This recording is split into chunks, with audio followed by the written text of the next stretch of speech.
Good morning. In the midst of allegation, the vote on the confirmation of Prime Minister nominee Lee Wan-gu is set to take place on Monday. Danish police say the gunman in the Copenhagen shooting that killed 2 civilians and injured 5 police officers had a history of violence and weapons possession.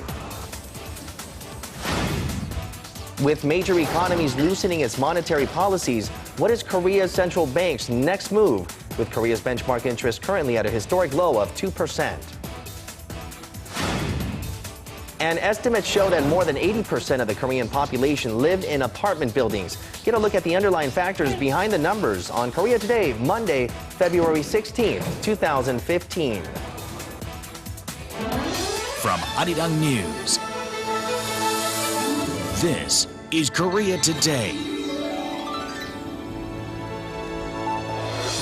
And a good Monday morning, everyone. Welcome to Korea Today. I'm Kim Min-jung with Kim Young and Oh Jin-ju, who's back from a vacation. Welcome back. Back for a short week. Right. Another work week has begun here in Korea. Well, guess what? It's going to end tomorrow. Yeah, that's right.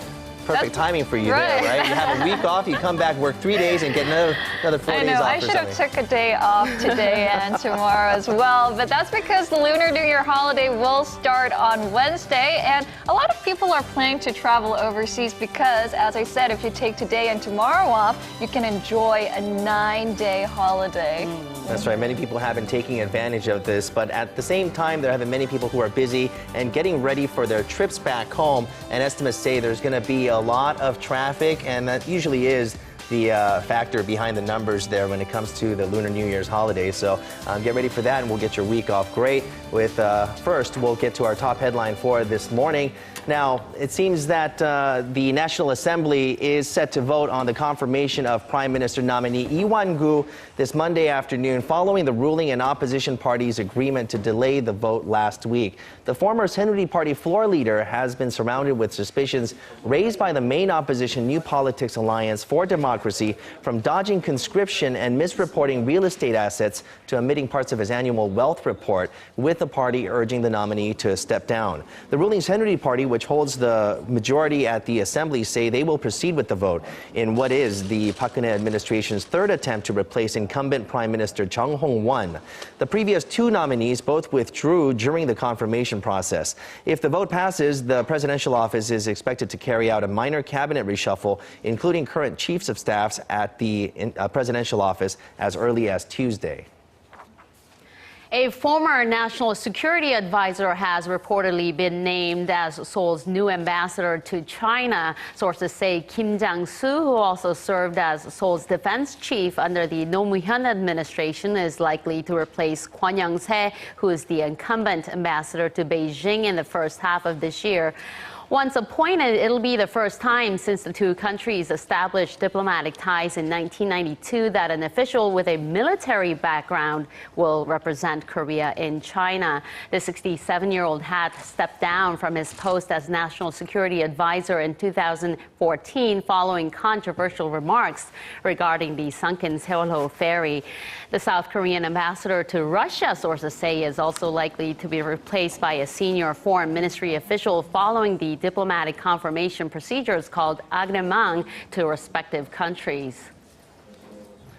Is Korea in a state of depression? Over 90% of Koreans seem to think so, and many expect current conditions to continue, according to a survey released Sunday. The Federation of Korean Industry says a poll by research of some 800 people over the age of 19 showed that 93.9% of the respondents feel the local economy is in depression, nearly half of which expect recovery to begin sometime after 2017. In the survey, 23.8% said they were hit hardest by inflation, with drop in income, household debt, post-retirement, and job security concerns following.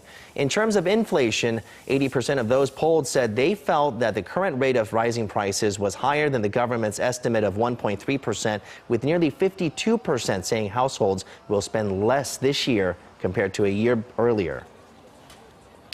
Major economies around the world are continuing to loosen their monetary policies, which many analysts believe could lead to what they call an unspoken or an accidental currency war. And with Korea's central bank scheduled to set its key rate for this month tomorrow, all eyes in the country are now on whether the Bank of Korea will follow suit. For more on the details, we're now joined by Arirang News' Pang Jie here in the studio. So, Jie, I'm not sure if we can call this a competition, but so many countries are jumping in to ease their monetary policies, either emerging economies or developed economies. Right. And so far this year, 17 countries and the European Central Bank have eased their monetary policies either by lowering their key interest rates or introducing quantitative easing. And the move comes as the countries try to fight the threat of deflation by propping up ailing domestic economy. The latest move was taken by Sweden, which cut its key rate below zero just last week. Canada, Switzerland, and 11 emerging economies like India and China are also in this race. Now, pressure for further monetary easing by the Bank of Korea is piling up, but analysts say that it's unlikely that the central bank will take action tomorrow due to distortions from big national holidays. Take a look. This month's monetary policy meeting is taking place right before the Lunar New Year holiday, and the central bank has not signaled a rate cut either, so it's likely that it will keep the rate unchanged for this month. Analysts also cite the country's snowballing household debt problem as the reason for a rate freeze this month. The debt exceeded 1,000 trillion won, or roughly $900 billion last year, growing fast after the two rate cuts in the second half of last year and government deregulation measures to revitalize the real estate market. Additional rate cuts, they say, will accelerate such a trend. Korea's Finance Minister Choi Kyung-hwan also emphasized last week that it's more important to push through structural reforms than to debate over a rate cut. Korea's key interest rate currently stands at a historic low of 2%, not seen since the height of the global financial crisis in 2009. Still, analysts expect the Bank of Korea to cut the base rate down the road, citing sluggish domestic demand. The Korean economy is not showing signs of momentum for a strong recovery so far this year, just like in the fourth quarter of last year. And to give a much-needed boost to the economy, the central bank is expected to cut the rate in April or May before the U.S. Federal Reserve starts to raise its key interest rate. Korea's low inflation rate is also giving the central bank room to trim its key rate. The country's consumer prices grew at less than 1% for 2 straight months in January from a year earlier, while the inflation rate for all of 2014 stood at 1.3%, remaining the same from a year ago. Some analysts say, however, that the central bank would not join the global move of monetary easing as there's no clear sign the Korean won is strengthening. So, what kind of a threat could this competitive monetary easing pose on the Korean economy? Well, countries introducing monetary easing means that they're trying to devaluate their local currencies as a means to strengthen their price competitiveness in the global market. And with more than a dozen central banks introducing and injecting extra stimulus so far this year, Korea, which is heavily reliant on exports, is also under pressure to engage in this race, and Japan in particular has aggressively introduced a set of aggressive stimulus measures and posing a threat to local auto and electronics makers who are closely competing with their Japanese rivals. But because the Korean won is kept rather stable for now, there are analysts that believe the country's key rate will remain unchanged in the first half of this year, while many expect a rate cut in the first half of this year. Right, that's because the pressure Korea is under to cut its rate is growing as you mentioned, the strengthening of the Korean won could burden the Korean economy even further. But is there any event that investors would want to keep an eye on that would affect the central bank's decision on cutting its key rate or it will definitely maintaining its key rate? Right. It will definitely be the first quarter figures, growth figures for this year that will be announced in April. And if the actual figures fail to meet the central bank's growth forecast, analysts say it's likely that it will move for another rate cut to leaving the key rate below 2%. So the monthly policy meeting will take place tomorrow on Tuesday. So we'll have to keep an eye on that. All right, Chia, thank you for that report this morning. Thank you for having me.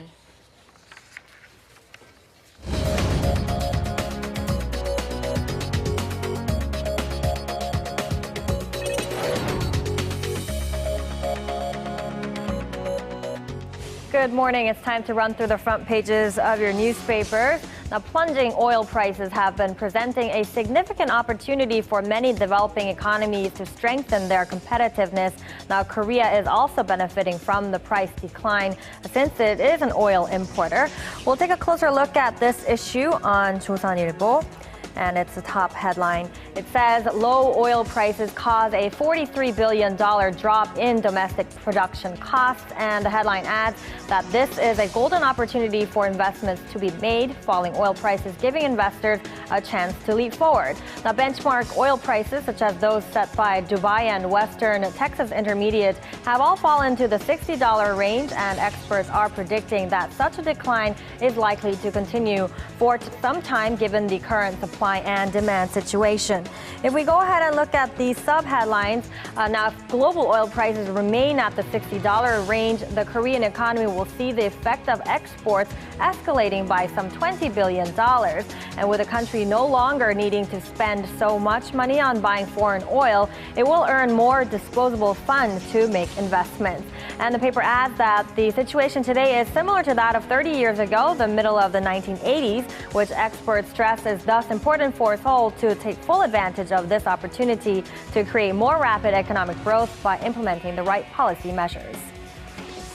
And now let's turn to 동아일보 for a look at the top story here regarding the youth unemployment crisis. It says young job seekers surpass 1 million in number, and we'll take a close look at the article. The Daily is talking about job seekers between the age of 15 and 29, those currently without jobs, together with those getting ready for job interviews and exams. So the size of this group has surpassed the 1 million mark for the first time since 2006. In fact, within just the past 1 year, the number has jumped by 11%. And experts say that there is fear that the country's economic vitality will subside due to the young generation being unable to work with the harsh job market continuing. Now, more economy-related news. We'll go to 경향신문 for this headline. This is a forecast, and it reads, welfare expenditure for childcare and vulnerable groups stagnant for the next 35 years. And looking at these sub-headlines now, according to forecasts by a National Research and Development Institute called Korea Institute for Health and Social Affairs, expenditure on social welfare services for socially disadvantaged groups, including children, the disabled, and the elderly, will remain pretty much the same up until the year 2060. Thus, the paper criticizes the government's welfare restructuring reasoning recently announced by Finance Minister Choi Kyung-hwan to be rather mistaken and even useless. Now, speaking of welfare, we'll turn to the Mail Business newspaper for the top headline. It says, IMF advises on Korea's welfare without tax hikes. Now, amid all of this fuss within local political circles over whether or not welfare without tax hikes is possible or even realistic, the International Monetary Fund has suggested a solution on the matter. Now, following the recent annual policy conference with the Korean government, the IMF also met with the Daily in an exclusive interview to give their advice on this issue.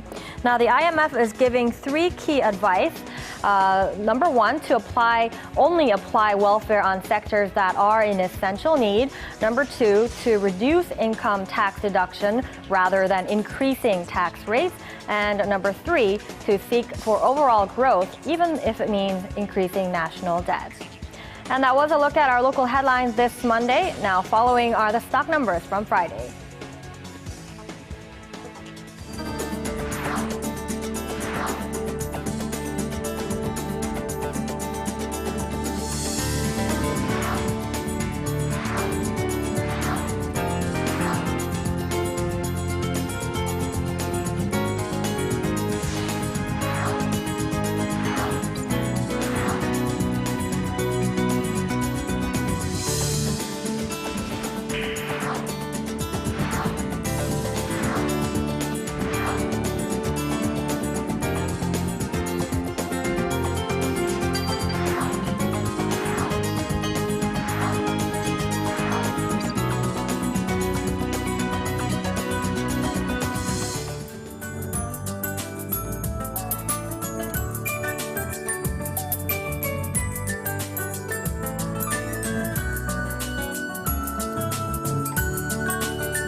Now, terror struck in the capital of Denmark over the weekend following a double attack, one at a free speech gathering and hours later at a synagogue. We'll connect with our Eunice Kim at the News Center for more on this story and other global headlines. Good morning, Eunice. Good morning. We're learning more about the suspected gunman who police say acted alone in both of these strikes. Yeah, that's right, Min-jung. The suspect has not been identified by name yet, but police say the 22-year-old was born in Denmark and was known to authorities for a history of violence and weapons possession. The chief of Denmark's intelligence agency did confirm that the man was on their watch list prior to these attacks and that they are now trying to determine whether he had a history of traveling to Syria or Iraq. They will have to work backwards now, though, now that the suspect, their lone suspect, was shot dead when he opened fire at officers who were monitoring an address in connection to the two shootings early Sunday. Investigators had tracked the man on CCTV cameras, and they believe it was him that opened fire at an arts cafe where Swedish cartoonist Lars Vilks was in attendance. Now, he is on Al-Qaeda's hit list after his caricature of the Prophet Muhammad as a dog was published in 2007. They believe the suspect was also responsible for the second attack at a synagogue. The Danish Prime Minister says the shooting was a politically motivated terrorist attack and promised to protect freedom of speech and the Jewish community in the country. Eurozone finance ministers will meet in Brussels later on this Monday to consider the future of Greece's bailout program. And ahead of it, thousands poured into the streets of Athens in anti-austerity protest. Police said the rally outside of the Parliament House drew some 20,000 people. Crowds held up banners reading, "Stop austerity, support Greece, change Europe," as they protested against austerity policies set by outside creditors that they said were impoverishing the people. Protests spread to other cities in Greece as well as cities beyond. In Paris, France, some 2,000 people showed solidarity against what they called the Goliath of finance as they marched through the city center. All right, well, let's check in with the latest on Ukraine. A ceasefire is now in place, and I understand it is mostly holding, with emphasis on mostly. Yeah, mostly holding. That is how it looks according to those on the ground, and also to the leaders of Germany and France, who of course had helped broker this truce. As the ceasefire kicked in early Sunday, correspondents on the ground said they had heard a noticeable de-escalation of shelling and artillery. The AFP, citing a military spokesman, did report that Ukrainian troops came under fire some 60 times in the early hours of that ceasefire. Now, the point of concern remains to be the strategic transport hub of Debaltseve, an area that pro-Russia separatists argue was theirs and exempt from the truce. A lot of fighting has been in this area, as well as some 8,000 Ukrainian soldiers are encircled there now, and their fate remaining unclear. Kiev's presidential office said the leaders of the four-way peace summit did hold a conference call on Sunday in which they agreed that the truce extends to that besieged town. And Min-jung analysts say the first 48 hours will be critical in determining the fate of this second Ukraine ceasefire. All right, we'll have to keep an eye on that story. Thank you, Eunice. You bet. And coming up later, we'll look at videos that have gone viral in past weeks. A young man shares the beauty of Korea's traditional clothing, hanbok, by wearing it on his trip through Europe. And we'll show you how garbage is recycled into art. All of this and much more still ahead on Viral Feed.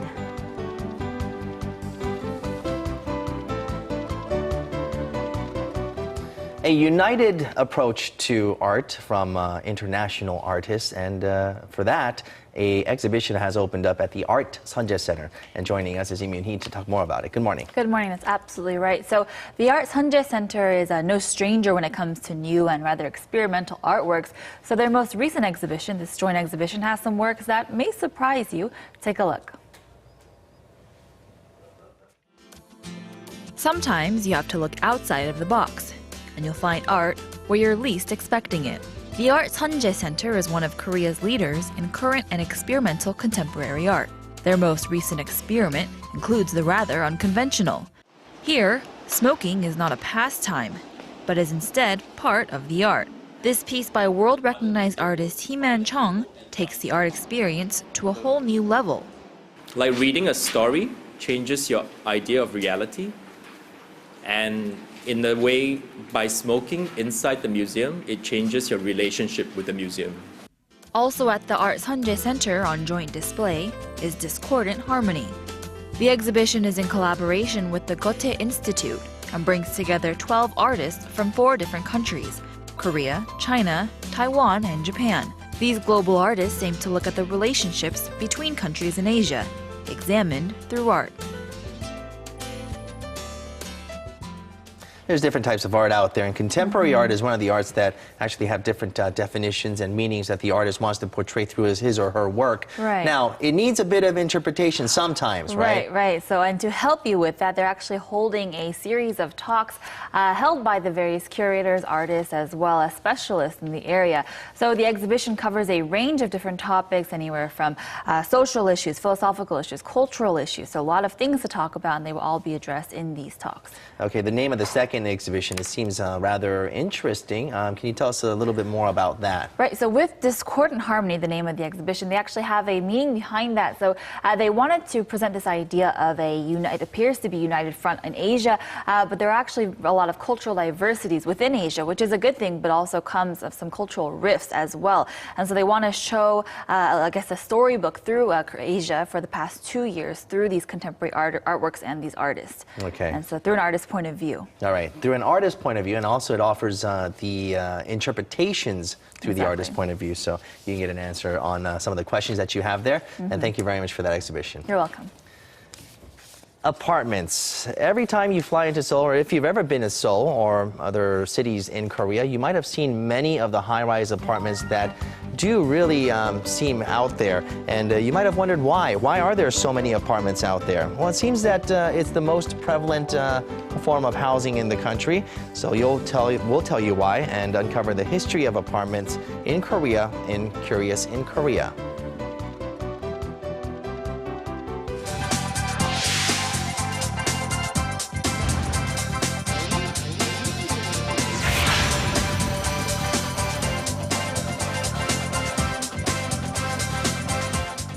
Trending online is a story of a Japanese man who visited Seoul over the weekend to thank a local policeman. Right. Turns out that his son recently became a police officer himself because of a very special encounter he had in Korea some 10 years ago. We'll find out more about this story with our Seom Sorang, who joins us. Good morning. Good morning. Hi. Yeah. So to tell the story, let's rewind back those 10 years. Back in 2005, the Japanese family came to Korea for a short vacation. The son was 9 years old at the time, and like many boys around that age, he thought the policeman looked cool and wanted a photo with the police car. So the father approached a policeman nearby and asked if they could take a photo.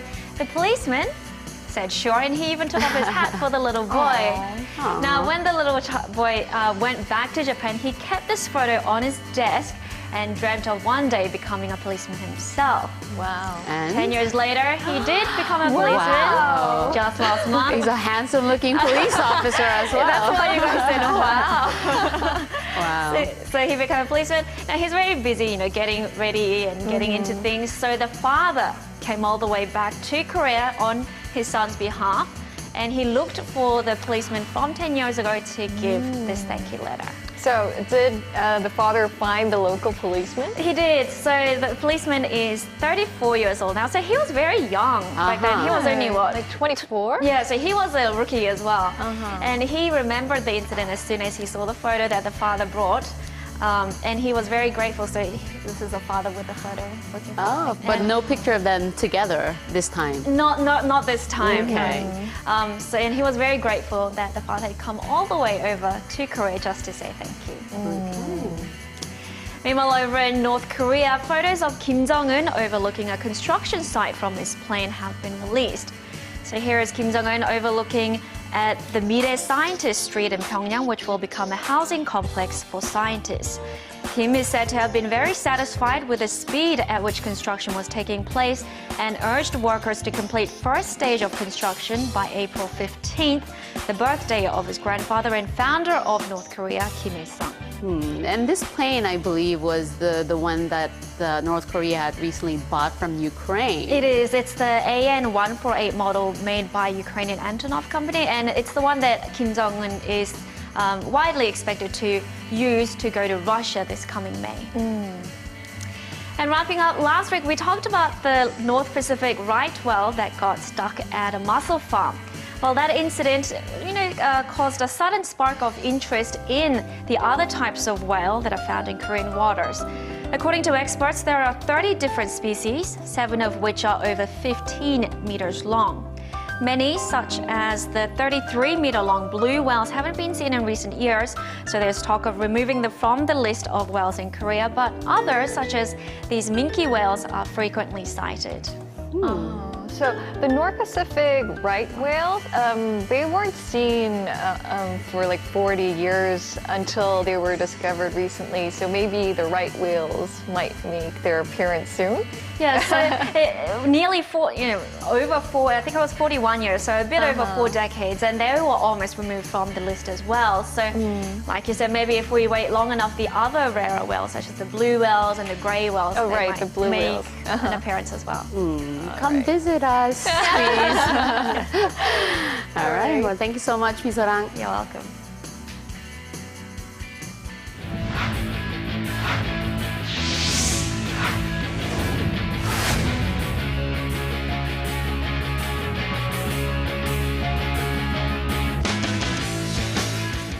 And a good Monday morning to you all as we kick things off with the 2015 Four Continents Figure Skating Championships, where despite high expectations, Yeonha's kids are far from being the next figure queens just yet.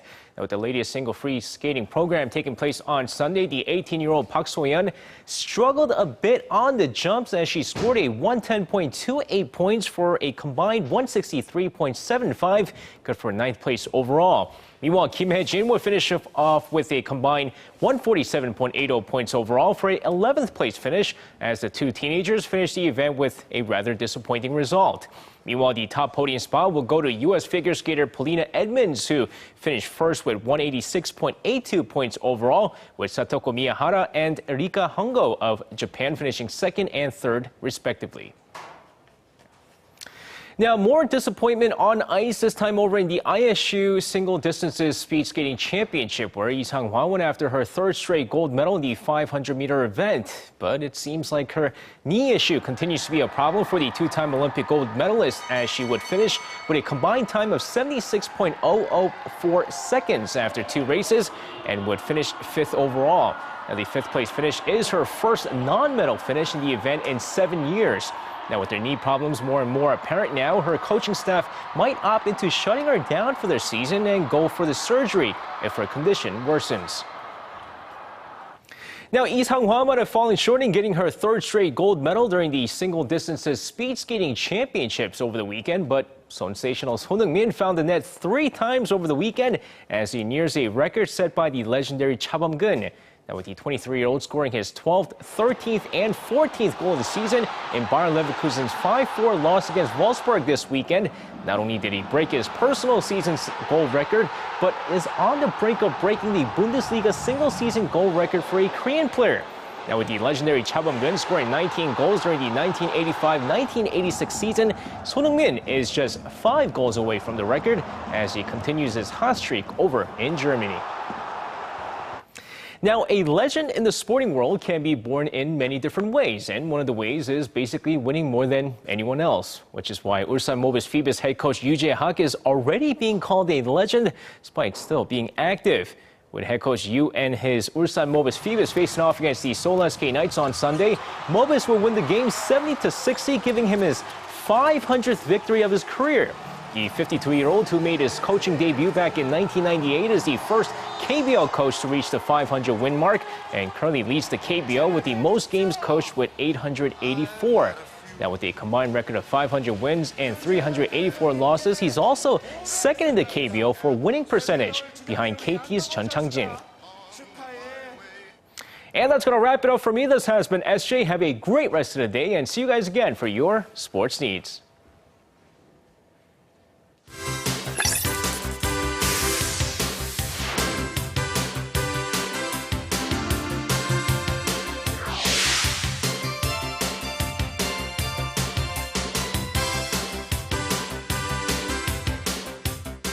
Good morning, everyone. I'm Simon O, and you know what that means? It's time for Viral Feed. Now, it is just a couple of days until 설날, or the Korean Lunar New Year. It is one of the most important holidays, or traditional holidays here in Korea, and I, for one, cannot wait because it is a great chance to get to see friends and family that we've not seen for a while. But that's still a couple of days away, so to keep us busy as we wait, we have a lineup of amazing stories. So let's get right into them.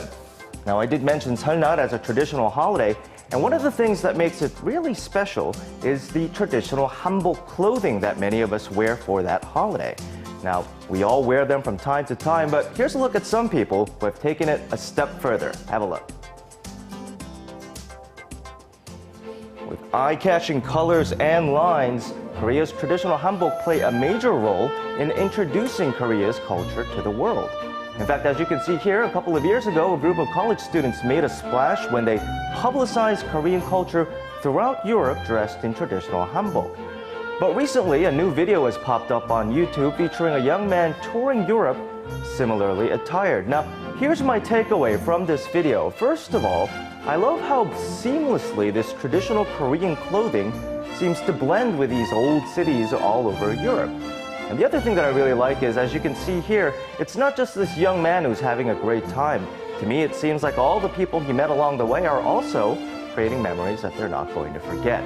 Now, I'm told that he visited 11 cities, 11 cities in 4 countries throughout Europe, and in each city he was dressed in hanbok. And I gotta say, that is one heck of a vacation. You guys jealous at all? Very jealous, but Chinju's not jealous. She just came back from a vacation. Yeah. Did you go to 11 cities She was not in 4 dressed in different hanbok, countries? by the way. No, both no. Just one city. Right. Yeah. Maybe it's a plan for next year then, or next year's vacation. I do have to say though, hanbok clothes really are so beautiful. I just wish that there were more occasions where we could just put them on and enjoy them a little Why bit. don't you No? put them on tomorrow?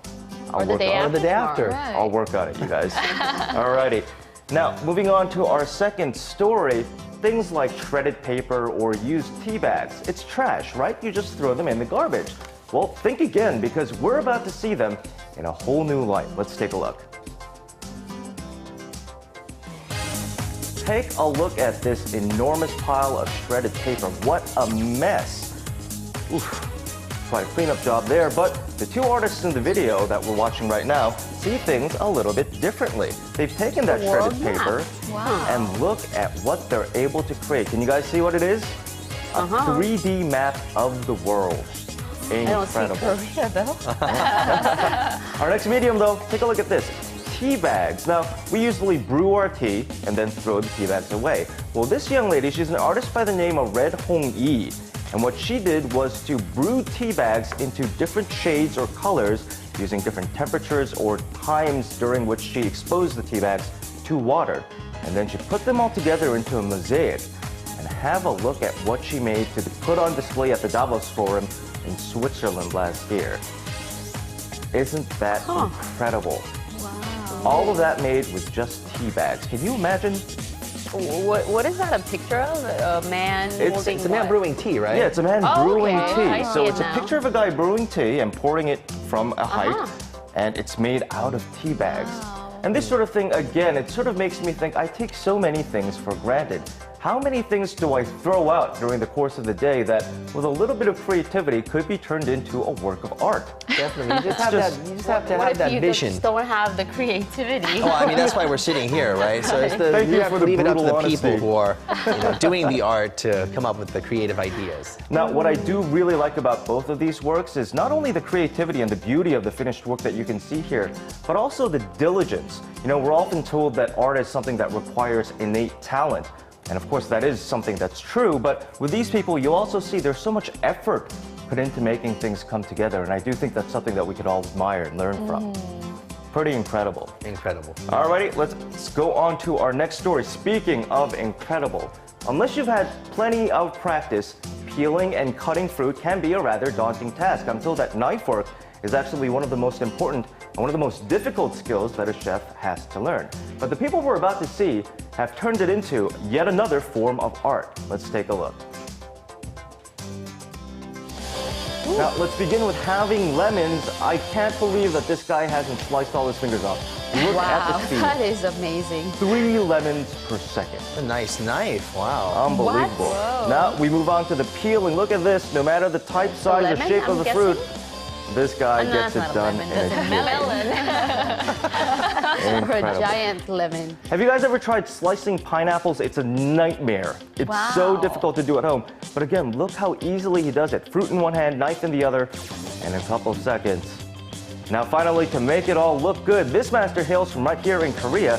And I have to say, this has to involve some sort of magic. That can't just be knife work. Look at the beautiful designs he's able to make. And also look at how convenient he makes those apples to eat. Unbelievable. He does it in a mere second. Can you imagine how many years they would have spent just like practicing that? I can't even imagine because that. I've been told that I'm not too bad with a fruit knife or a paring knife, especially when I'm peeling an apple or a pear or something. But in front of people like this is, as I said, it's almost like an art. Yeah, as we call it, these guys would be labeled in Korean the tarin category or the master. Absolutely, right? Absolutely. I mean, we think about, kung fu masters, but you see something like this, and I, for one, think it's just as fruit masters. Fruit masters. I like good one. Alrighty, let's go on to our next story now. This is a good one. Michael Bublé recently visited Korea for a concert. And I'm told he did a great job. It was a good concert. Everyone I know who went had a lot of fun. But one of the highlights was an unexpected guest who made an appearance on stage. Let's take a look.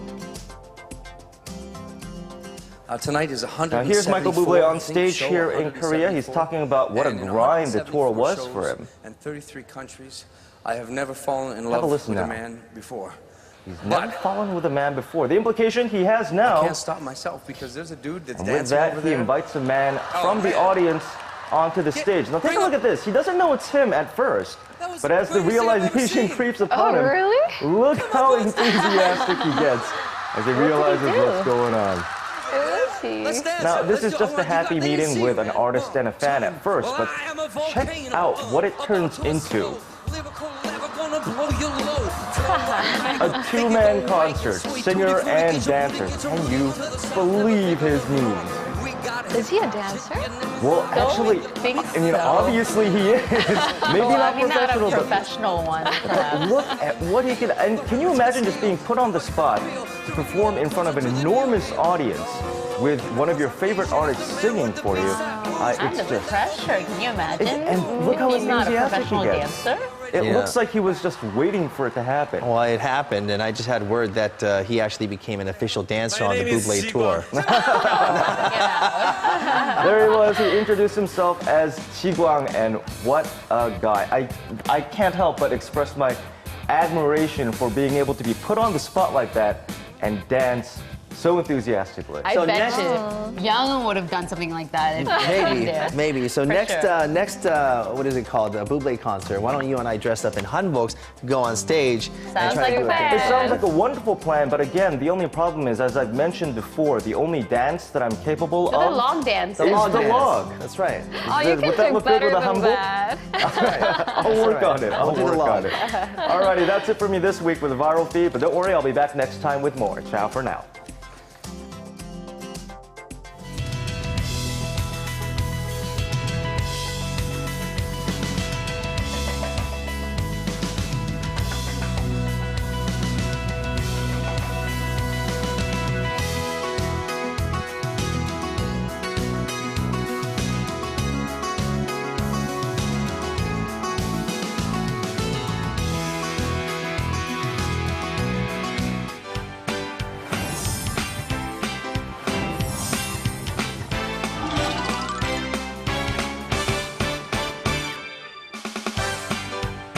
As mentioned at the top of our program, it seems that some 80% or over 80% of people here in Korea, they live in apartments, which is the reason why there are so many apartments that are all over the city of Seoul, as well as other major cities in Korea. To talk more about apartments and the evolution of We have a guest joining us this morning. Good morning, Megan Bowen.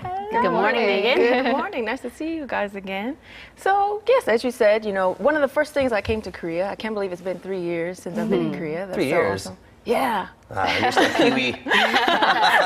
And that's why I'm here, curious in Korea, right? So I noticed, that there are so many apartment buildings. That was one of the first things I noticed when I first came to Korea. And not just that they're apartments, but people have a very positive, view of apartments. Whereas, in America, we do have apartments as well, but usually just in major cities. And people want to purchase a house. Right, they want a house. So apartments don't have a negative, view, but people are like, I want to live in a house. It's like coming up. So I really wanted to investigate Korean people's positive outlook on apartments. So let's take a look at the report.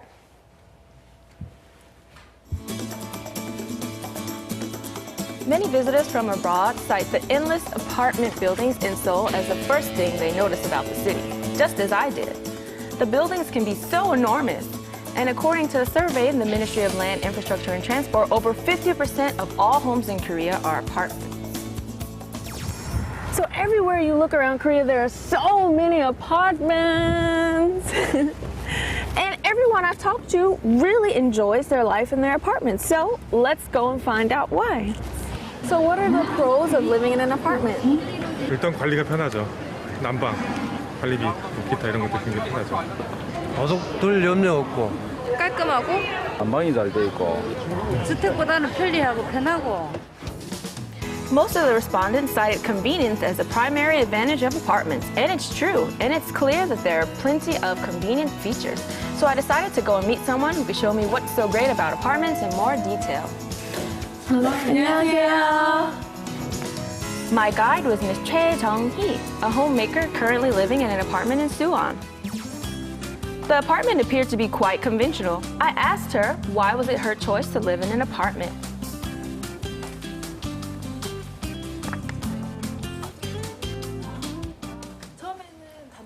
I used to live in single detached dwellings and I grew accustomed to them, so I didn't really prefer apartments.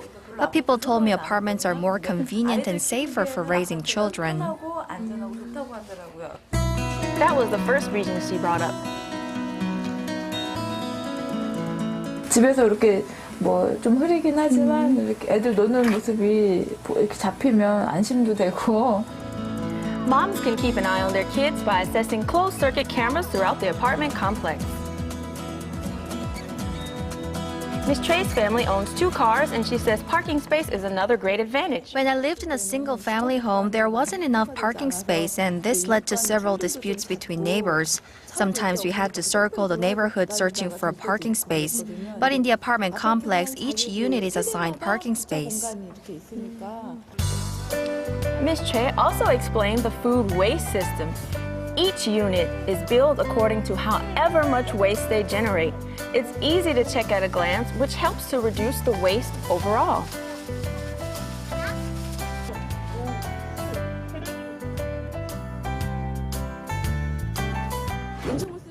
When I lived in single houses, stray cats often rummaged through the food waste, and it was very messy. Now I don't have to worry about that, so it's more sanitary.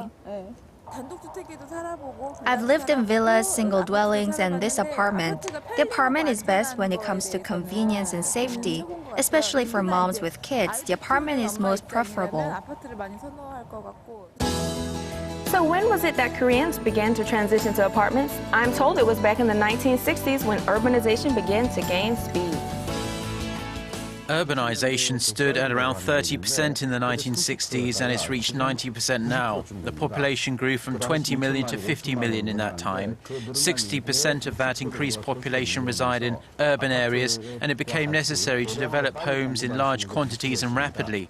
So after Korea's independence, the Jongam apartments were built. In the 1960s, the Mapo apartments. That's when modern apartment units started to become more widespread. The earliest apartments actually weren't at all popular, but things changed after apartments were built in Yongsan in 1968 for high-ranking public officials and foreigners. Western-style bathrooms and indoor plumbing and central heating were implemented, and the convenience was highly desirable. So starting then, people began to see apartments as homes for the middle class or higher. The floor plans for apartments back then were different from what we're used to now.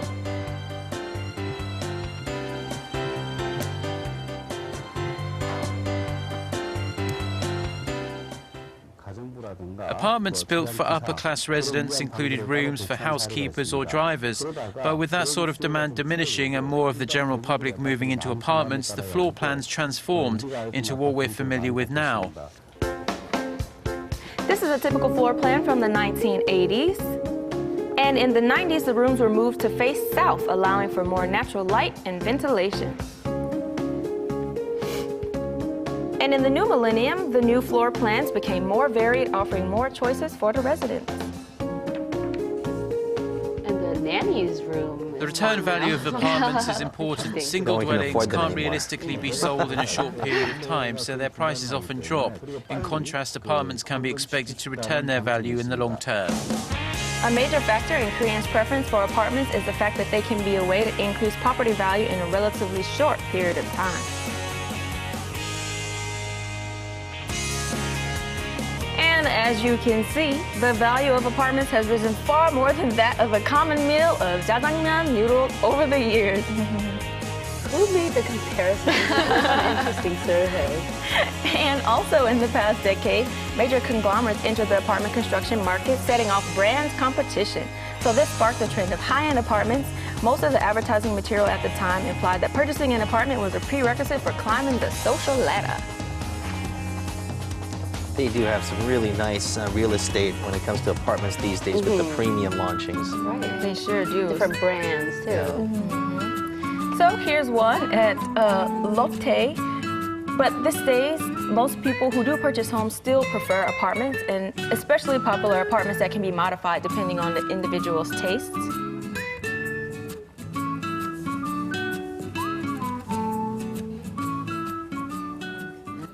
This premium apartment is south-facing and there is plenty of light. It's designed to be very convenient for homemakers, so I'm satisfied.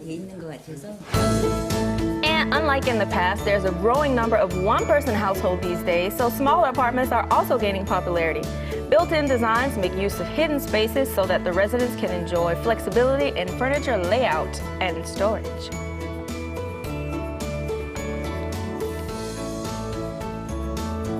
And another recent trend is the inclusion of community facilities like walking paths, fitness centers, and indoor golf facilities.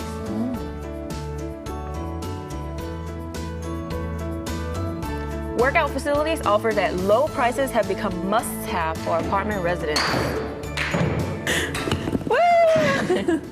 Well, that's so cool. There's even a golfing place where you can come and practice golfing, and they teach you golf. That's so cool. These community facilities are especially popular because they're open only to the apartment residents. 모든 시설이 잘 갖춰져 있고 단지 안에 있어서 편하고 우선 시간도 절약되고 우리가 아무런 부담 없이 할 수 있는 거고. It seems like Korean people really love apartments, and they'll probably love them for years to come. But from apartments in the past, the new apartments have seemed to improve so much, and I look forward to seeing how much they'll continue to improve to cater to the needs of Korean people in years to come. So much like the Korean economy, which achieved an enormous success over a short period of time, Korea's apartments have also experienced rapid growth, and now they've taken their place as an indispensable part of life in Korea.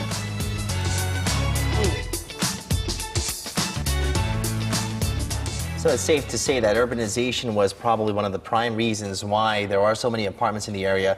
And the popularity of apartments, the increase of that, probably happens to be the facilities and the never-ending evolution of these apartments to suit the tenants' needs. Right, and I think, it makes so much sense when you think about, having such a high density of population in certain areas in the cities. You can't really expand outward, so you have to expand upward and become more convenient. So that makes sense. We're comparing, in the United States, we're, 98 times bigger than Korea, so we have the space, so we tend to, grow outwards instead of upwards in that way. And we do have apartments, but most people live in the suburbs versus living, in big, dense cities. Right. And according to a recent survey, nearly 7.7 million individuals in Korea own at least one apartment. At least one. Right. And considering that Korea's population stands at around 50 million, that means, and assuming that an average family consists of 4 people, that means 6 out of 10 households own apartment in Korea. Wow. It's quite a number there. That is such a large number. Yeah, it sure is, right? Now, apartments, no wonder they keep growing, like you said, upwards, and also it keeps on spreading. Right. But at the same time, I think I want to wonder, since you come from the United States, in New York, they have these like high-rise apartments that are on sale, right? But where I come from, California, most of the apartments are just for rent, right? They're not for sale. True. If you were to live here, I mean, if you're going to stay here for a lot longer, would you be willing to, would an apartment be an option for you? I think I would, just because of the amount of facilities there. Like, I feel like, in America, we have, subdivisions. So it's kind of similar to the communities that are built in the apartment complexes here, except instead of being in apartment buildings, everybody just has their houses and their lawns and their regulations on, the color of your house. And there are lots of facilities like gyms and pools and things like that as well. So I do like that, facility in the apartments. And one thing that is cool, I like the verandas in all the apartments and the windows and things like that, because it's so bright and open. And actually in America, if you hang dry your clothes in some apartments, there's like a fine for that. Like, you're not allowed to do that. So I love the verandas in the apartments. So I probably would move. And these verandas in Korean apartments are really becoming multi-purpose, and many of the families are making use of that space, that balcony, and they're turning it into a garden, indoor garden, to give it a more natural environment. They farm their own food in there. Exactly, tomatoes there too. Families with kids also, turn the verandas into playrooms, and look at that, kids just having fun, right? And some newlyweds convert the veranda into a home bar and use that space, make the most out of that space, right? And some people have little pools for the kids, just like a small tube pools. It's a great use of that space that could be of no use, really. Right? I would put in a luxury spa. A luxury spa. But other neighbors can see you through the windows. That's true. Is that part of the appeal? Just get some big blinds. Who knows? Or maybe they'll look at you there and then turn away quickly, so you don't have to worry. Maybe I want them to look at me. I think if I was that neighbor, I would. No, of course with swimsuits on, I wouldn't be out there naked. Oh, okay. The visual in my mind. Don't visualize this stuff. What's the matter with you? It's a morning show. All right, but one thing that I did notice too is they're trying to do things like have energy efficiency as well. So there's even some apartments that have, solar energy, which is really awesome because you can even save, money on energy. And there's an apartment that an elevator is installed, but this elevator requires no energy costs at all, because it generates and store energy when it goes down, and then it uses that energy when it goes up again. It's like a hybrid vehicle. I was imagining someone pulling the like ropes. just like the residents pulling the ropes. That's a really good idea. And speaking of having small communities within these apartments, there's a great volunteer groups that for child rearing, for example. Some mom would pick up all the kids in that apartment and have them give them snacks and keep them at home safe and sound until other moms come home and pick them up. So that's a great, really one of the benefits of living in an apartment. That's really awesome. And I hear too that there's kind of a system similar to what we have in America, homeowners association. It's the community. Right. So there's also, those type of things in Korea too, where they vote on representatives to take care of things. So if there's problems like neighbors bathing outside in the spa, you can tell them and they can try and regulate that. Lodge a complaint there. I said I would wear a swimsuit. Still, it's not going to be a pretty sight in any case. Okay. But anyhow, when you see the evolution of the apartments that has been going through, fitness centers, all that stuff, you don't have to go to a private fitness center. You can just go ahead and go to one that's run with the regular monthly fees that everyone pays on itself. So the sense of community in an apartment, that is also something that makes it a lot more attractive as well. Thank you for this report. All right. Thank you, Megan. See you next week. Very interesting, I think, right? All right. Well, this is where we say goodbye on this Monday morning. It's going to be a short one this week, so do hang in there. Sure is. And the roads are slippery out there if you are in Seoul and the surrounding provinces, or the province of Gyeonggi-do. So you might want to take care if you are heading out early. I'll see you back here tomorrow morning at 7. Thanks for watching. Have a great day. Bye.